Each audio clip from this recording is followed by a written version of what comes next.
Attorney Ricky Tumutorgo, nagtataguyod ng katotohanan, nakikipaglaban para sa bayan. Si Sara Duterte, ang reaksyon doon sa pag-appear ni Trillanes sa Kamara, ang sabi ni Sara Duterte, okay, basahin ko ha. Ito yung reactions ni Sara Duterte tungkol kay Trillanes. From 2016 to 2026, nothing in his narrative has changed. What has changed, however, is the machinery now backing him. Today, he is backed by a sitting president. Kumbaga ang sinasabi ni ang sabi ni Sara Duterte, reaksyon doon sa sinabi ni Trillanes, yung mga binunyag ni Trillanes sa pagdinig sa Kamara, yung hearing ng April 22, ang reaksyon ni Sara Duterte, wala naman daw bago na. Yung mga sinasabi daw na yan ni Trillanes, matagal na daw yan, 2016 pa daw yan, ganyan na yan. Ang naiba lang daw ngayon, mayroon ng administrasyon na nagbabak o nasa likod niya. Ang sagot ni Trillanes, alam niyo ang sagot ni Trillanes sa interview sa kanya, totoo naman. Inamin naman ni dating Senador Sonny Trillanes. Sabi niya, totoo. Mula pa talaga 2016, yan na yung sinasabi ko. At wala naman talagang nabago sa sinasabi ko, totoo yan. Sabi niya, kumbaga, sabi ni dating Senador Sonny Trillanes, tama, yung mga present niya sa Kamara, matagal na niyang sinasabi, paulit-ulit niya na yan sinasabi noon pa. Wala naman talagang nabago. Ang pagkakaiba lang ngayon, may nagpatotoo na totoo yung sinasabi niya. At yun? Yung AMLAC. Kasi nung araw na nag-appear si Trillanes doon sa Kamara, nandun din yung AMLAC eh. At magaling yung ginawa ni Congresswoman Leila de Lima.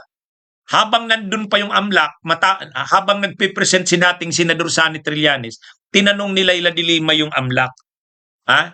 Executive Director Binaventura, pipili ako ng 80 na items dyan sa pinipresent ni Senator Trillanes. Pwede bang i-confirm mo kung nandyan yan sa records or sa files ninyo? Inisa-isa ni Leila de Lima.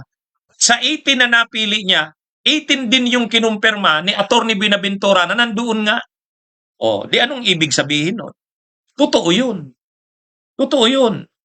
So, dun na-vindicate si dating Senador Sonny Trillanes. Kaya ngayon, ang sinasabi ni Trillanes, totoo naman yun eh. Ang mga sinabi ko ngayon, hindi naman ito bago. Noon pa itong 2016. Kaya lang daw, noong 2016, walang pumapansin yan. Bakit walang pumapansin? Takot ang media na i-cover yung mga sinasabi niya. Takot yung mga tao na pag-usapan, yung nire-reveal niya, binubunyag niya. Habang pinipresent niya yon, kahit yung mga senador, kongresista, ayaw yung tanggapin. Bakit? Magagalit si Duterte. Magagalit si Duterte. Sa katunayan, may isa siyang kakampi. May isang katulong noon, si dating Senador Sonny Trillanes, si dating overall Deputy Ombudsman Melchor Arthur Carandang. Anong ginawa ni Duterte? Pinatanggal. Noong 2018, pinasibak ni Duterte. Pinasibak. Kay Martires na yata yun. Kawawa nga yun si Arthur Carandang. Yung Melchor Arthur Carandang. Dishonorably discharged. Natanggal sa pagiging overall Deputy Ombudsman. Walang retirement. Natatanggap. Kaya lang, sabi ni dating Senador Sonny Trillanes, lahat ng panggigipit ginawa sa kanya. Pero hindi daw siya sumuko. Ngayon natutuwa siya na ngayon, nailabas niya na yung kanyang hawak-hawak na mga dokumento at ebidensya, nailabas niya na ngayon. At natutuwa siya na kinumpirma pa ng AMLAC na totoo yung sinasabi niya. Pinag-iinitan na naman ngayon ng mga DDS yung AMLAC. Si Attorney Ronel Binaventura, pinag-iinitan na naman. Kaya ngayon, mga kabunyog, mga kababayan, galit na galit sila kay Trillanes eh. Kaya lang, hindi naman nila masira si Trillanes. Halimbawa, si dating COMELEC Commissioner Guanzon, ano lang ang issue ni Guanzon kay Trillanes? Yun daw BDO, Bangko de Oro branch, doon sa Lanang, Davao City, sabi kasi ni Trillanes, may pumasok na 7 million pesos kay Sara Duterteng account doon sa BDO Lanang noong taong 2011. Sabi ni Guanzon, DDS na ito ngayon. Sabi ni Guanzon, ay ang SM BDO Lanang branch na bukas lang daw yan September 2012. O, di nagsisinungaling si Trillanes. Pero hindi naman ganun eh. Yung SM na BDO na bukas September 2012. Pero yung BDO Lanang, yung branch ng Bangko de Oro sa Lanang, 2007 pa, mayroon na daw nun. O, di ibig sabihin, nung nabukas yung SM, linipat na yung opisina ng BDO doon. O, pero ibig sabihin, 2011, may BDO Lanang na. Oh. Anyway, mga kabunyog, mga kababayan. So dito, ang sabi ni dating Senador Sonny Trillanes, totoo daw yung sinasabi ni Sara. Na talaga naman, noong 2016 hanggang ngayong 2026, hindi naman nagbago ang sinasabi niya.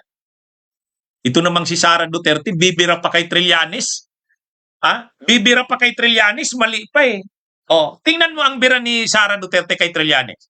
Sabi ni Sara Duterte, wala namang bago dyan sa sinasabi ni Trillanes. 2016 to 2026, yan na rin ang sinasabi niya. Ay, totoo naman eh. Yung sinabi ni Trillanes noong 2016, inulit niya na lang ngayong 2026. Ang pagkakaiba lang noon na 2016, hindi siya binigyan ng platform na tulad ngayon. Ay ngayon, binigyan siya ng platform, impeachment ni Sara, nakapanood ang buong Pilipinas. Covered ng televisions, naka-livestream pa. Kaya nakita ng taong bayan. At ang pangalawa ngayon, nandun yung AMLAC para i-confirm kung totoo yung sinasabi niya. Yun ang pagkakaiba ngayon.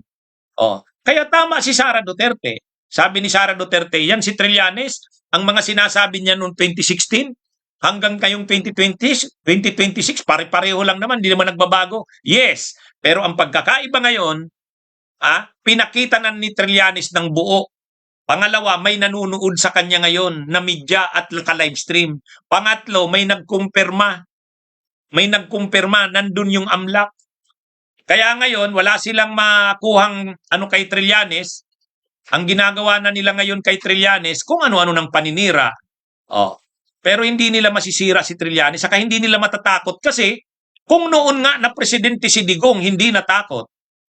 Ay ngayon pa kaya? Kaya anyway, mga kabunyog, mga kababayan, ang sabi ni Sara Duterte, ang pagkakaiba daw ngayon, may administrasyon na, may nakaupo ng presidente na nagbabak. Ibig sabihin parang nasa likod ni Trillanes.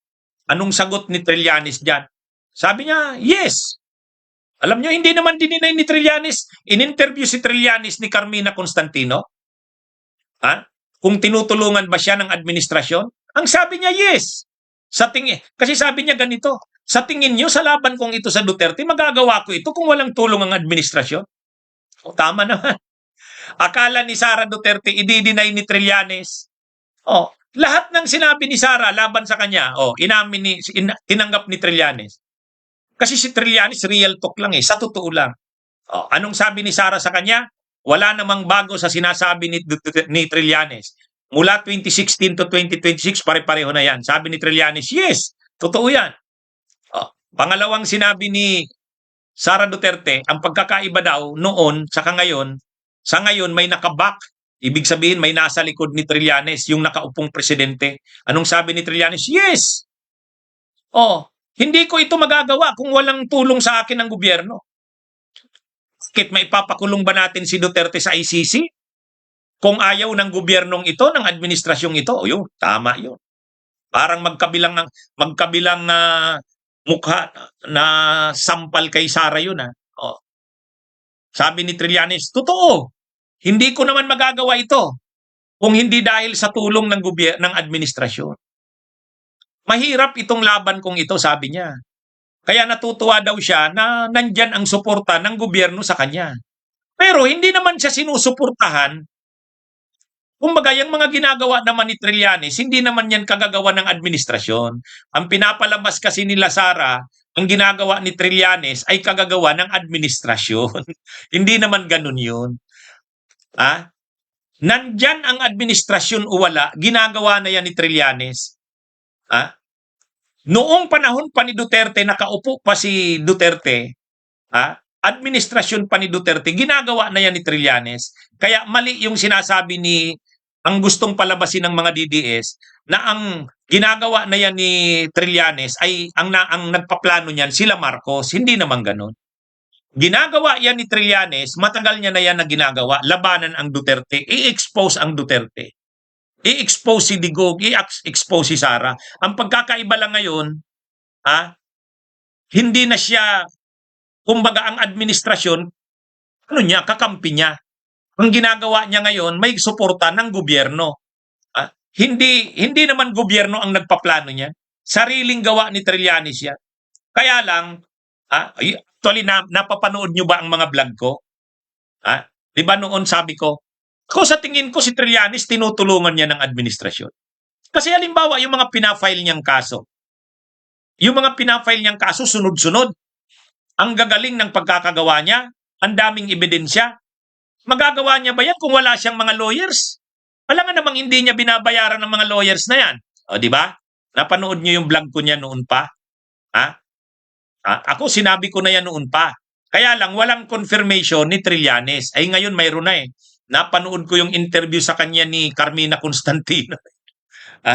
Napanood ko. Inamin mismo ni Trillanes. Sabi niya, hindi ko naman magagawa ito kung walang tulong ang gobyerno.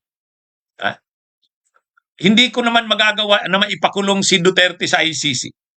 Hindi daw yan mangyayari kung ayaw ng gobyerno. Siyempre, sabi ni Trillanes, bakit may papakulong ba natin si Duterte sa ICC kung ayaw ng gobyerno? Hindi naman mangyayari yan. Actually, real talk yun. Lalong magagalit nito si Sara. Akala kasi ni Sara, i-deny ni Trillanes yun. Hindi dinay ni Trillanes. Ngayon, tinanong siya ni Carmina, sino daw bang unang lumapit? Si Trillanes lumapit sa Marcos o ang Marcos lumapit kay Trillanes? Sabi ni Trillanes, ayaw ko nang detalyihin pa. Ayaw ko nang detalyihin kasi baka gamitin pa yan ng kalaban, baka ma-distract pa tayo sa labang ito. Hayaan nyo pagdating ng panahon, mas maikikwento ko na yan. O, di ba? Pero di ba, tama yung sabi ko. Noon ganyan na yung sabi ko eh. Sa tingin nyo ba magagawa ito ni Trillanes mga ginagawa niyang to nang walang suportang ano? Ang daming gastos diyan sa ginagawa niyang yan, yung mga abogadong tumutulong sa kanya. 'Di ba? Yung mga gumagawa ng mga kaso niyang pinafile, hindi naman madali 'yan. 'Di ba? Pangalawa, kailangan niya ng security. Mahirap tong ginagawa niyang to. Alam nga naman, sinong magbabayad sa security niya? Sinong nag-aano sa kanya? Di ba?